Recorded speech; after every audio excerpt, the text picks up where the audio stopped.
When American forces pushed into the Burmese town of Myitkyina during the scorching August of 1944, they had no idea what they were about to uncover. The siege had lasted 78 grueling days, and when the town finally fell on the 10th of August, the soldiers expected the usual aftermath of battle. What they found instead would become the first comprehensive American documentation of something so systematic and horrifying that it would take decades for the world to fully comprehend its scope. 20 Korean women were discovered alongside 2 Japanese civilians who had been operating what the Japanese military called comfort stations. The women were taken into custody along with the operators, and the interrogations that followed would be conducted by the Office of War Information's Psychological Warfare Unit, producing a document that would later be known as Japanese Prisoner of War Interrogation Report No. 49. The women who sat across from American interrogators told stories that seemed almost impossible to believe. Back in 1942, they explained, recruiters had come to Korea with promises of good factory jobs waiting for them in Singapore. The pay would be excellent, they were told, and the work would be respectable. Instead of factories and wages, the women found themselves transported through Rangoon and then up to the Burmese frontier, where they were forced into a nightmare that would last for years. The interrogators documented everything methodically, creating a record that wouldn't see the light of day until it was declassified in 1973. The report detailed how these stations operated, the conditions the women endured, and the systematic nature of what the Japanese euphemistically termed their comfort system. As Allied forces continued their advance across the Pacific theater, they kept encountering similar situations that defied easy comprehension. Historian Yoshimi Yoshiaki would spend years after the war piecing together the full picture, eventually documenting nearly 2,000 of these stations scattered across an enormous geographic area, from the Chinese mainland all the way to the Dutch East Indies. His research suggested that roughly 200,000 women had been trapped in this system. Whether in the dense jungles of Burma or the devastated streets of Manila, whether high in the Chinese mountains or scattered across the islands of what had been the Dutch colonial territories, Allied soldiers kept finding women who had survived what could only be described as industrialized sexual slavery. Less than a month after the Myitkyina discovery, another crucial piece of evidence emerged on September 7, 1944. At Songshan in China's Yunnan province, combined American and Chinese forces were assaulting Japanese positions when they liberated a group of Korean comfort women. A private named Charles Hatfield, serving with the 164th Signal Photo Company, captured what would become one of the most important photographic records of the entire war. His image showed 4 Korean women being led to safety by Chinese soldiers, and one of the women was visibly pregnant. Another soldier, Sergeant Edward Fay, filmed the same scene with a motion picture camera. Both the photograph and the footage eventually found their way to the United States National Archives, where they would sit for decades before their full significance became clear. The pregnant woman in Hatfield's photograph would eventually be identified as Park Young-sim, though it would be 56 years before she felt able to speak publicly about what had happened to her, finally testifying at the Women's International War Crimes Tribunal held in Tokyo in the year 2021-2000. Military records from Songshan painted a grim picture of what had transpired before liberation. 24 comfort women had been at the location originally, but only 10 survived to see Allied forces arrive. The other 14 had been killed during the bombardments that preceded the assault, their bodies buried under rubble or lost in the chaos of battle. The Allied translator and interpreter section, established back on September 19, 1942, under the command of Colonel Sidney Mashbeer, became the primary military unit tasked with documenting what was being discovered about the comfort women system. By the time the war ended in 1945, this section had grown to nearly 4,000 personnel, most of them Nisei Japanese Americans who could navigate the linguistic and cultural complexities of captured documents. They processed thousands upon thousands of papers that revealed the bureaucratic machinery underlying the system of sexual slavery. One of their most comprehensive reports, designated ATIS Research, Report number 120 and titled Amenities in the Japanese Armed Forces, went directly to General MacArthur's desk. The November 15, 1945 edition had expanded to 42 pages from an earlier 22-page version released in February, and it included captured Japanese military regulations as annexes. These documents ended up archived in multiple record groups at the National Archives, classified initially under amusements rather than war crimes, reflecting how poorly contemporary military authorities understood what they were dealing with. It would take decades for this classification error to be corrected. The captured regulations revealed how standardized the procedures had become across the Pacific. Documents from the Huayuelu Comfort Station in Nanjing, dated March 6, 1939, laid out medical examination schedules in precise detail, specified fee structures that varied according to military rank, set operating hours, and mandated condom use. The Mandalay Garrison Headquarters had issued 30 items of detailed regulations, officially categorizing the women as licensed prostitutes while maintaining strict military oversight over every aspect of operations. Transportation documents showed that Army cargo ships had been used to move comfort women from Japan and Korea, with each movement requiring specific permission from the Ministry of War. Railway orders indicated that women were transported in freight cars marked as military supplies. Every movement generated paperwork requiring multiple approvals, forms filled out in triplicate, official seals and stamps. This bureaucratic trail survived even when other records were deliberately destroyed. The language used throughout these documents systematically obscured what was actually happening. When regulations referred to special service personnel, they meant sex slaves. Comfort facilities was the euphemism for rape stations. Medical treatment often meant forced abortion.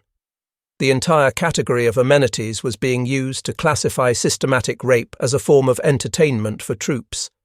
This linguistic sanitization would have lasting effects on how comfort women were perceived and treated during liberation, as they fell awkwardly between bureaucratic categories.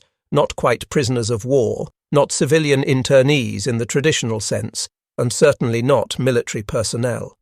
The liberation of the Philippines, which stretched from October 1944 through July 1945, exposed the most extensive network of comfort stations that American forces would encounter anywhere in the theater. When the 1st Cavalry Division raced into Manila on February 3, 1945, heading for Santo Tomas University, where thousands of Allied civilian internees were being held, they passed through districts where comfort stations had been operating continuously for 3 years. Records from the Supreme Commander for the Allied powers would later document 12 comfort stations and 5 brothels in Manila alone, with additional stations discovered across the archipelago.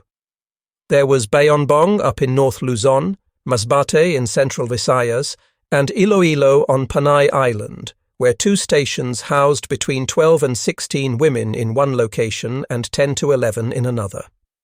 Cebu had stations, as did Tacloban on Leyte, where 9 Filipino women were found, Burawan also on Leyte, Butuan on Mindanao with 3 Filipino women, Cagayan on Mindanao with 3 stations total, and Davao on Mindanao, where the comfort women were of mixed nationalities. The 37th Infantry Division fought their way through Manila during the month-long battle that wouldn't end until March 3, 1945. The 148th Infantry Regiment liberated the Philippine General Hospital and the University of the Philippines on February 17th, freeing 7,000 civilians who had been trapped there. During these operations, American forces systematically discovered comfort stations throughout the Ermita, Malate, Binondo, and Quiapo districts. Financial records captured at the Japanese 14th Area Army Headquarters revealed the economic exploitation that undergirded the entire system. Women were being charged for their food, their clothing, their medical treatment, with costs consistently exceeding whatever meagre earnings they were credited with, creating a system of debt bondage from which there was no escape. Military paymasters handled all financial transactions, and the women never actually received currency. Payment vouchers showed soldiers being charged based on their rank, with privates paying 2 yen, non-commissioned officers 3 yen, and officers receiving special arrangements. Among those who were eventually freed in the Philippines was Maria Rosa Henson, born December 5, 1927. Her rescue had actually come earlier, through Filipino guerrillas who were working in coordination with American forces. She had first been assaulted by Japanese soldiers in February 1942, and in April 1943, at just 14 years old, she had been forced into comfort woman service for 9 months. Philippine guerrillas saved her in January 1944, just as American forces were preparing for their return to the islands. Henson would go on to become the first Philippine woman willing to speak publicly about her experience when she broke her silence in 1992, ending nearly 50 years of silence. She later became one of the first recipients of support from the Asian Women's Fund project in 1996, and her testimony provided crucial documentation of how the stations operated in the Philippines and how local guerrilla forces had been involved in liberation operations. Nothing could have prepared American forces for what they would encounter when the invasion of Okinawa began on April 1, 1945. Intelligence reports had suggested there might be several comfort stations on the island. The reality was beyond anything intelligence had predicted. Over 145 stations scattered across an island only 70 miles long, according to historical documentation that emerged later.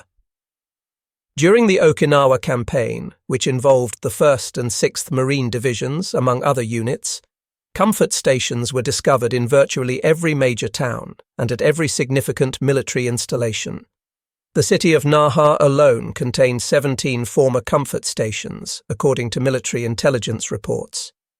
The women found there included Koreans, Taiwanese, and Okinawans themselves, with documented ages ranging from as young as 14. The rapid collapse of Japanese forces in certain sectors led to unexpected discoveries that probably saved lives. Near Shuri, the ancient capital, Marines from the 1st Division discovered cave complexes where Japanese forces had concealed Korean comfort women. According to military reports, these women had been told that Americans would torture them and eat them, propaganda that the Japanese military had used to encourage suicide rather than capture. Some had been given hand grenades and told to kill themselves rather than be taken by American forces. The sheer scale of what was being discovered on Okinawa overwhelmed the available translators. By May 1945, the Allied translator and interpreter section had deployed 3 full translation teams to the island, processing thousands of documents related to comfort station operations. The bureaucratic detail was staggering. Duty rosters showed women being forced to service 30 to 40 men per day during peak periods. Medical records documented forced abortions and sterilization procedures. Payment ledgers revealed the military's financial control over every single aspect of the system. The Military Intelligence Service, composed primarily of Nisei Japanese Americans, played an absolutely crucial role in documenting what was being discovered about comfort women. Merrill's Marauders, officially the 5307 Composite Unit Provisional and commanded by Brigadier General Frank Merrill, had operated behind Japanese lines throughout Burma during 1944, with 14 Japanese-American translators whose work was crucial for interrogating captured comfort station personnel. When Merrill's Marauders disbanded on August 10, 1944, they were succeeded by the Mars Task Force under Brigadier General John Willey.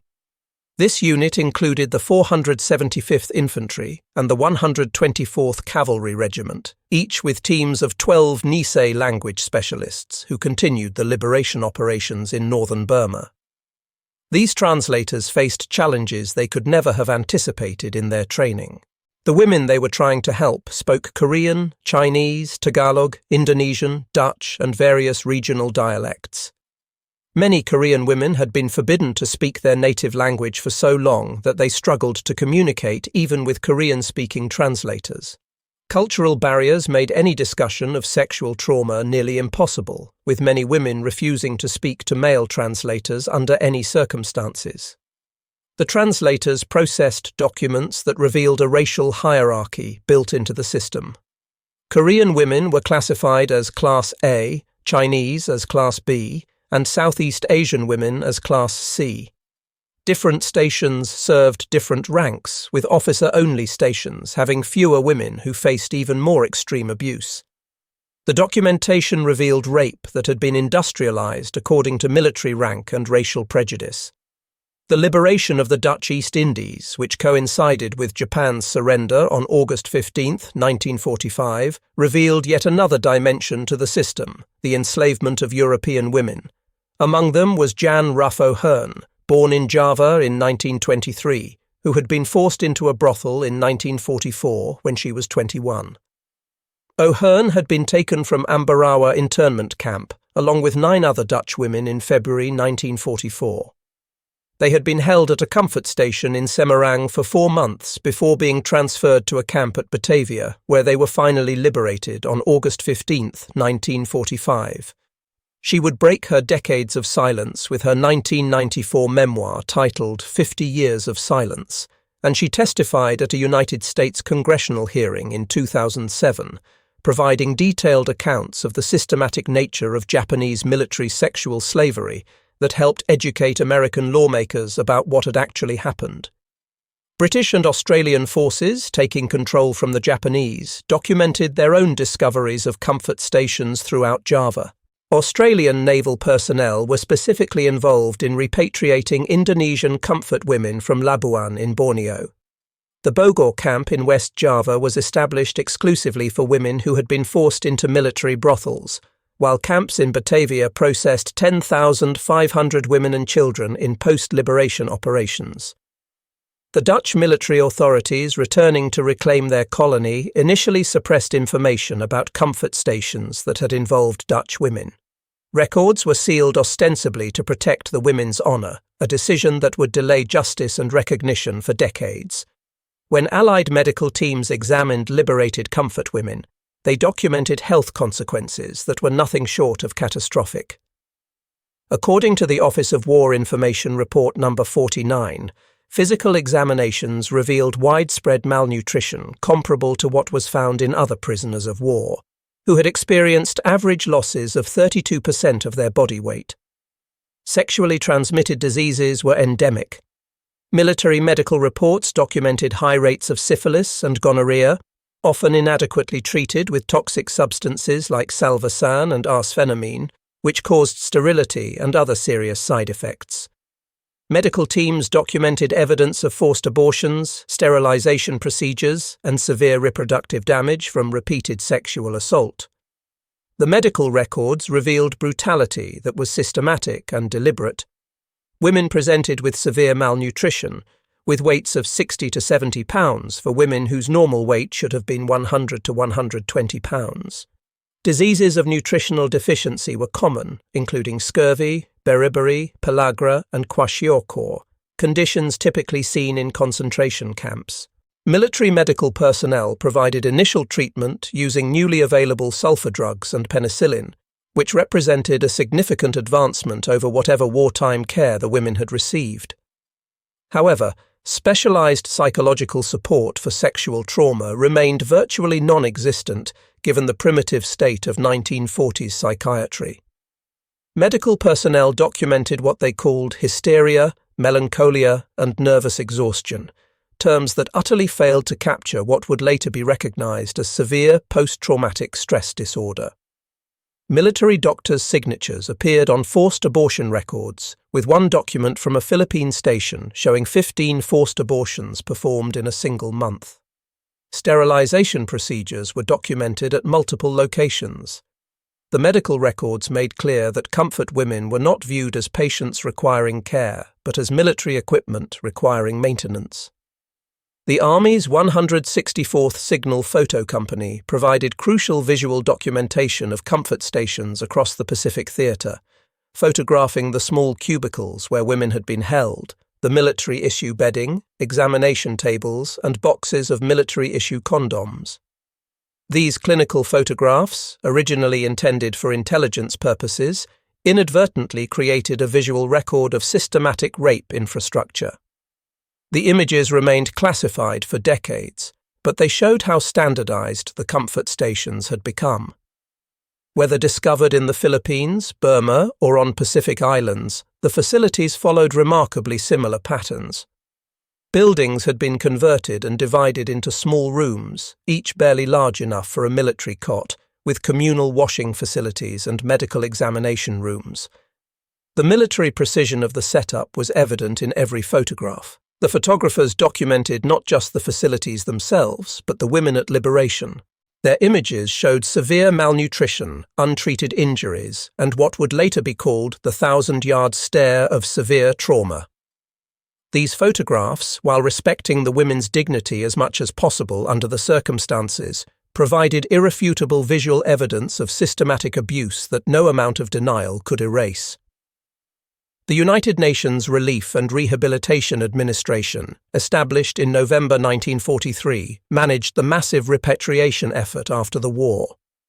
With 11,000 staff by 1946, the organization operated hundreds of displaced persons camps across formerly occupied territories. Between May and June 1945 alone, the Supreme Headquarters Allied Expeditionary Force repatriated 5.25 million displaced persons at a rate of 80,000 per day. However, comfort women were processed within the general civilian population without specialized care. Their ambiguous status, fitting into none of the established categories of prisoners of war, civilian internees, or military personnel, affected everything from the medical care they received to their transportation priority. This bureaucratic limbo meant many women received only minimal assistance despite the severity of their trauma. Many women couldn't return home, and many wouldn't. The research documents specific cases that illustrate the problem. Bai Bongyi remained in Okinawa after liberation, classified as a stateless Korean under United States military rule, later becoming an illegal alien when Okinawa was returned to Japan in 1972. Korean women who had been taken to China lost their native language over decades of isolation. Some married locally, not for love, but for protection and survival. The American Red Cross, with 7.5 million volunteers and 39,000 paid staff at its peak in 1945, provided comfort items and non-medical support through programs like the Grey Ladies, who offered psychological first aid to displaced persons. However, language barriers and cultural differences sharply limited their effectiveness. The focus remained on rapid repatriation rather than addressing trauma. Cultural stigma presented barriers that proved insurmountable for many women. In Confucian societies across East Asia, female chastity was absolutely paramount to family honor. Women who had been raped were seen as bringing shame to their families. Many families preferred to believe their daughters had died in the war rather than accept that they had been comfort women. Catholic Philippines presented similar challenges, with victims of sexual abuse facing severe social ostracism. Indonesian Muslim communities struggled with how to accept women who had been forcibly defiled. The shame was crushing and inescapable. The International Military Tribunal for the Far East's handling of comfort women represents one of the most profound failures of post-war justice. Despite proceedings that ran from April 29, 1946 to November 12, 1948, involving 419 witnesses and 4,336 exhibits, the tribunal made only one direct reference to forced prostitution in its final judgment. This single reference concerned the Chinese city of Guilin, where Japanese forces had recruited women for labor on the pretext of establishing factories and then forced the women thus recruited into prostitution. The crucial legal precedent came instead from the Dutch Batavia Temporary Court-Martial, which conducted 4 out of 171 cases specifically focused on forced prostitution between August 1946 and December 1949. The verdict in the Semarang incident on February 14, 1948, saw Army Major Okada sentenced to death, with 11 others receiving sentences ranging from 2 to 20 years for forcing approximately 30 Dutch women into sexual slavery. However, only Okada and one other officer were actually executed. The light sentences and limited prosecutions sent a devastating message that sexual slavery wasn't considered particularly significant in the broader context of war crimes. This decision would haunt survivors for decades, denying them the recognition and justice they deserved while perpetrators walked free. For 46 years after liberation, comfort women remained history's hidden victims. The silence stretched from 1945 to 1991, an entire generation lost to denial and shame. Then, on August 14, 1991, a woman named Kim Hak-soon did something extraordinarily brave. She became the first woman to publicly identify herself as a former comfort woman. Her press conference opened a door for survivors across Asia to finally speak out. Though the specific details of her liberation remain less well documented in the available historical records, her courage in breaking the silence triggered a wave of testimonies that would validate the documentary evidence American forces had gathered all those decades earlier.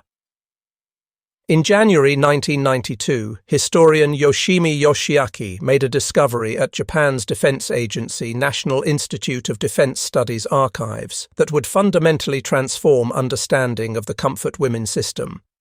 He found documents that provided the first hard evidence of direct Japanese military involvement, including military orders for establishing comfort stations and regulations showing direct military control and supervision. The Shanghai Expeditionary Force Diary from 1932 contained an entry by Senior Staff Officer Okabe Naosaburo describing the establishment of what was apparently the first comfort station during the Shanghai incident. These discoveries proved what survivors had testified to but had been largely disbelieved, that the comfort women system was official military policy implemented from the top down, not the actions of rogue units acting independently. Following Kim Hak-soon's testimony, other survivors began finding their voices. Lee Yong-soo, who had been taken as a teenager from Daegu in Korea, testified before the United States House of Representatives Foreign Relations Committee in 2007. Her testimony, along with that of two other survivors, resulted in the passage of House Resolution 121, which urged Japan to accept full responsibility for the comfort women system.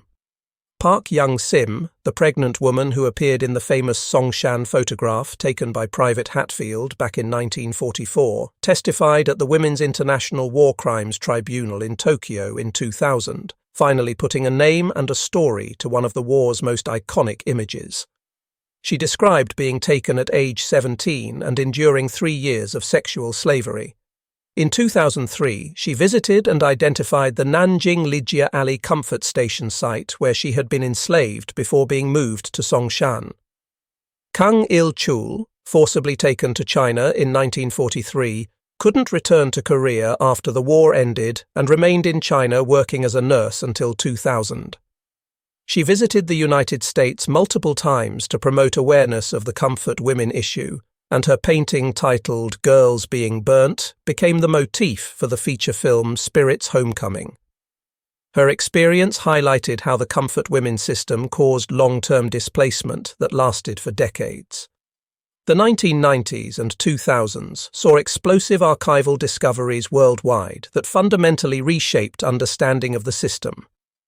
American archives yielded declassified Signal Corps photographs showing comfort stations across the Pacific. Medical reports detailed the systematic nature of the abuse. Intelligence documents revealed the military infrastructure that had supported sexual slavery at every level. Between 2014 and 2015, Chinese archives released over 90 documents from the Kwantung Army Military Police Corps archives located in Jilin. These documents provided hard evidence of the Japanese Army as the funding agency for purchasing comfort women, with detailed records from puppet regime banks in Manchuria documenting payments for what they euphemistically called special personnel procurement. Professor Su Jiliang's research indicated that approximately 200,000 Chinese women alone had been forced into comfort stations, with 36% of all comfort women being Chinese, according to demographic analyses. The geographic spread of stations was staggering, from Japan itself and China to the Philippines, Indonesia, Malaysia, Thailand, Burma, New Guinea, Hong Kong, Macau, French Indochina, Korea and Taiwan, demonstrating the vast reach of the system across the entire Japanese empire. The demographic breakdown revealed the system's racial hierarchy in stark numbers. 51.8% were Korean, 36% Chinese, 12.2% Japanese, with others including Filipino, Taiwanese, Indonesian, Burmese, Dutch, and Australian women. The systematic nature extended through every level of military organisation, with high command issuing establishment orders, regional staff officers creating operational plans, local military police providing oversight, and military doctors conducting regular examinations. Among the most chilling discoveries were disposal orders found at several locations. These documents, issued as Allied forces approached various positions, ordered the special disposal of comfort women to prevent their capture and testimony. Multiple massacre sites discovered in the Philippines and elsewhere confirmed that these orders had been carried out. At Mapanique village in the Philippines, the incident of November 23, 1944, involved Japanese forces attempting to eliminate comfort women before American forces could arrive. Similar incidents were documented across the Pacific as Japanese forces retreated and faced imminent defeat. The high mortality rate among comfort women, estimated at 75% by historians who studied the Pacific theatre, reflected not just the harsh conditions of wartime, but deliberate killing to prevent testimony. These disposal orders represented the Japanese military's recognition that comfort women were witnesses to war crimes.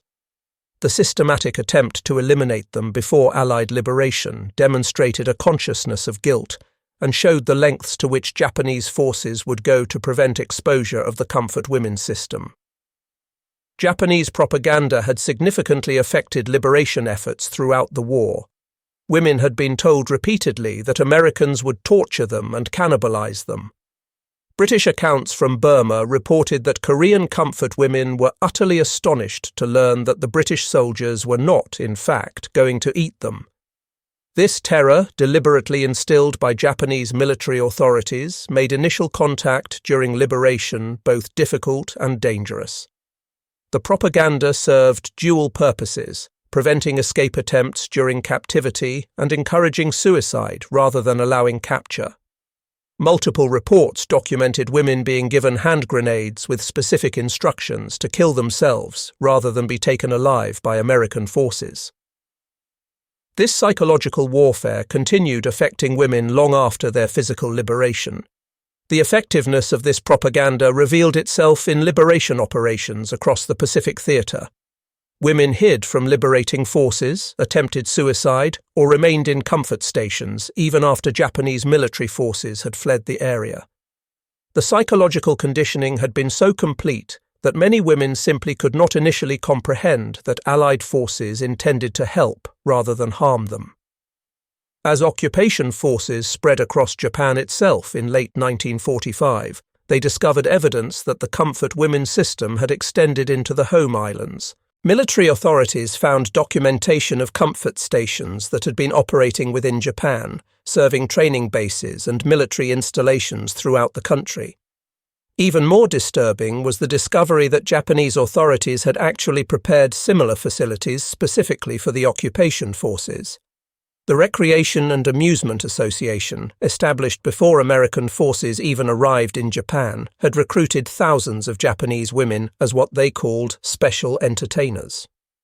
General MacArthur's immediate ban on the use of these facilities reflected both moral objections and public health concerns, though enforcement of the ban varied considerably across different occupation zones.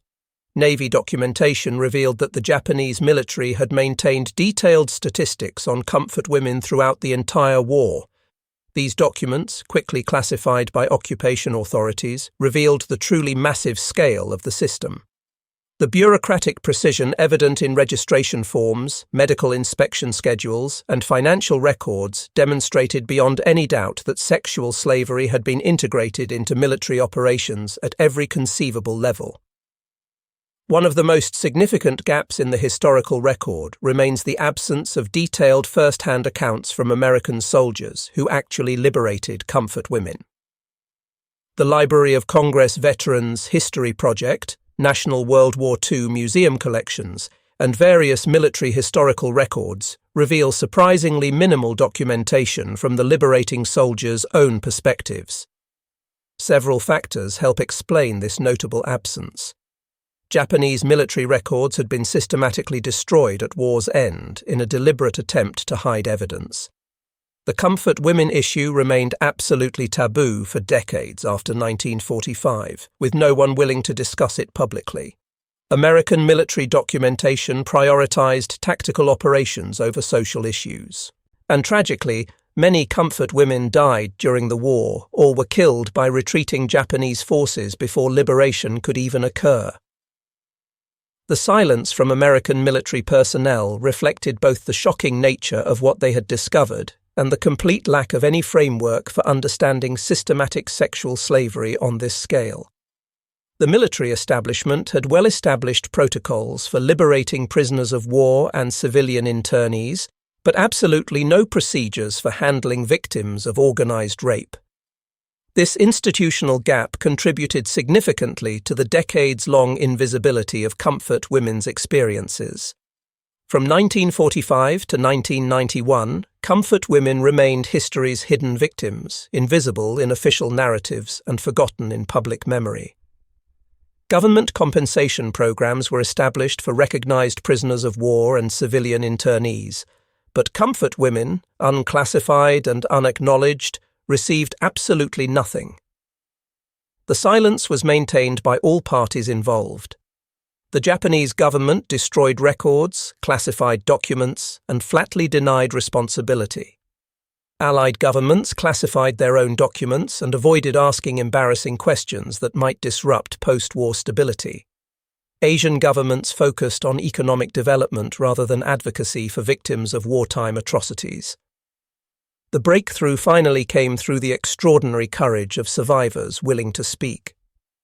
Following Kim Hak-soon's testimony in 1991, the Women's International War Crimes Tribunal, held in Tokyo in 2000, provided a formal forum for 64 survivors from 8 different countries to finally provide legal testimony.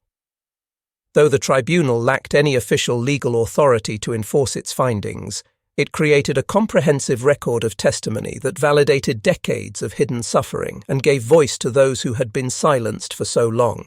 United States House Resolution 121, passed in 2007, officially recognized the suffering of comfort women and urged Japan to formally acknowledge, apologize, and accept historical responsibility in what the resolution specified should be a clear and unequivocal manner for its military's coercion of young women into sexual slavery.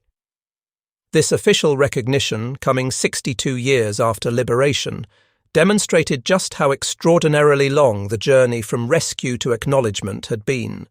Modern retrospective studies conducted with comfort women survivors show a 90% lifetime prevalence of post-traumatic stress disorder, with 65% showing current symptoms even decades later.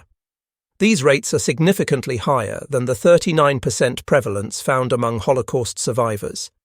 These statistics validate the severe psychological trauma that had been documented but very poorly understood by military medical personnel back in 1945 when they first encountered liberated comfort women.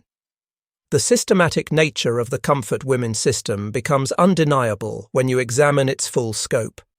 Operations ran from 1932 all the way through 1945 across territories spanning the entire Japanese Empire.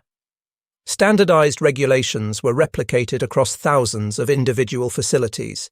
Military logistics involving transportation, medical services, and financial management were fully integrated into the system. Racial hierarchies were embedded in every aspect of operations, from classification to pricing to the quality of facilities. The numbers tell a story of industrial-scale sexual slavery implemented with military precision and bureaucratic efficiency that would be almost unbelievable if the documentation didn't exist. The very comprehensiveness of the system, its meticulous documentation, its standardization across vast distances, and its enormous scale became the evidence that would eventually prove its existence despite decades of determined denial by those responsible. The evidence survived despite systematic attempts at destruction and denial. Military translators' reports, signal corps photographs, medical records, and intelligence documents created an archive that simply couldn't be eliminated entirely. When survivors finally found the courage to speak, their testimonies matched records that had been buried in classified files for decades, providing verification that transformed hidden history into acknowledged truth that could no longer be ignored. Every captured regulation, every photographed comfort station, every translated document contributed to building a case that became undeniable over time. The bureaucratic precision that the Japanese military had applied to organizing sexual slavery became the very evidence of systematic war crimes. The documents that had been created to organize exploitation became proof of atrocity. The American soldiers who discovered comfort stations in 1944 and 1945 probably never imagined that their routine documentation would become crucial evidence in a decades-long fight for truth and justice. Their photographs, their reports, their translations created an archive that survived all attempts at denial and forgetting. What had seemed like routine military intelligence work became historical evidence that demands acknowledgement. As of 2024, fewer than 20 Korean comfort women survivors remained alive. Their testimonies, validated by the documentary evidence that American forces created during liberation operations, stand as irrefutable proof of systematic war crimes committed on a massive scale. Comfort women statues now stand in cities worldwide as silent testimony to suffering that was denied for far too long. The comfort women discovered by American forces between 1944 and 1945 represented one of World War II's most extensive war crimes, a systematic program of sexual slavery implemented across an entire empire. The liberation of these women, documented in military reports, photographs, and testimonies, provided evidence that would take decades to be fully acknowledged. The systematic nature of it all, the standardized regulations, the military transportation networks, the medical infrastructure, the financial systems, all proved beyond doubt that this was official policy implemented from the highest levels, not battlefield excess committed by individual soldiers acting on their own. The failure to immediately recognize and properly address comfort women's experiences reflected multiple institutional failures operating simultaneously. Military bureaucracy was simply unprepared for systematic sexual crimes of this nature and scale. Cultural stigmas silenced victims who felt they could never speak about what had happened. Political decisions prioritized stability and reconstruction over justice for victims. Gender biases throughout society minimized sexual violence as somehow less serious than other war crimes. These failures compounded the original trauma, extending suffering for decades beyond physical liberation. Yet somehow the evidence endured despite everything. The photographs taken by Signal Corps units, the reports filed by intelligence officers, the medical records created by military doctors, all of it confirms what survivors insisted upon for decades while being ignored or disbelieved. The liberation that American forces provided between 1944 and 1945 began a process that continues even today, with the few remaining survivors still seeking full acknowledgement and an official apology that accepts complete responsibility. The story teaches profound lessons about war, trauma, and justice that remain relevant today. Physical liberation from captivity doesn't equal psychological freedom from trauma. Rescue without recognition perpetuates suffering rather than ending it. Documentation without prosecution enables denial to continue indefinitely. The American forces who encountered comfort women faced something utterly beyond their training or comprehension. Yet their careful documentation created a historical record that would eventually, finally, support justice. The women that American forces liberated from comfort stations between 1944 and 1945 couldn't believe their liberation was real because their trauma ran so much deeper than just physical captivity. They had been told over and over that they were worthless, that death was preferable to the shame they carried, that no one would ever accept them again once they knew what had been done to them. Liberation from the stations challenged these deeply internalized beliefs, creating a cognitive dissonance that many of them never fully resolved, even decades later. The documentary evidence, from Report Number 49 to the Songshan photographs, from the countless ATIS translations to the Signal Corps images, provides absolutely irrefutable proof of systematic war crimes. The bureaucratic precision of Japanese military sexual slavery, captured so thoroughly in Allied intelligence files, simply cannot be denied by any honest examination of the historical record. As the last survivors pass away in the coming years, their testimonies become ever more precious, supported by every document, every photograph, every report that American forces created 8 decades ago. The comfort women who couldn't believe in their own liberation understood a profound truth that their liberators took years to comprehend. True freedom required not just physically removing their captors, but rebuilding their sense of humanity and self-worth. It required not just opening the doors of the stations, but acknowledging publicly what had happened behind those doors. It required not just surviving, but being believed when they finally found the courage to speak. Their decades-long fight for recognition represents a continuation of the liberation process that American soldiers began 80 years ago. Today, the evidence stands clear and undeniable. The testimonies have been confirmed and documented. The systematic nature has been proven beyond any reasonable doubt. The journey from physical liberation to full recognition represents one of history's longest fights for justice, a fight that was supported by the archive of truth that American forces created when they first encountered the unbelievable reality of Japan's comfort women system. The women's initial disbelief at liberation reflected their understanding that freedom from physical captivity was merely the beginning of a much longer and more difficult journey toward justice, recognition, and healing that continues to this very day. The American soldiers who discovered these women and documented what they found were bearing witness to one of history's largest systematic war crimes. In preserving evidence of atrocity when it would have been easier to look away or forget, they performed a service that went far beyond their military duty. They bore witness to a truth that demanded acknowledgement, even if that acknowledgement would shamefully take decades to achieve.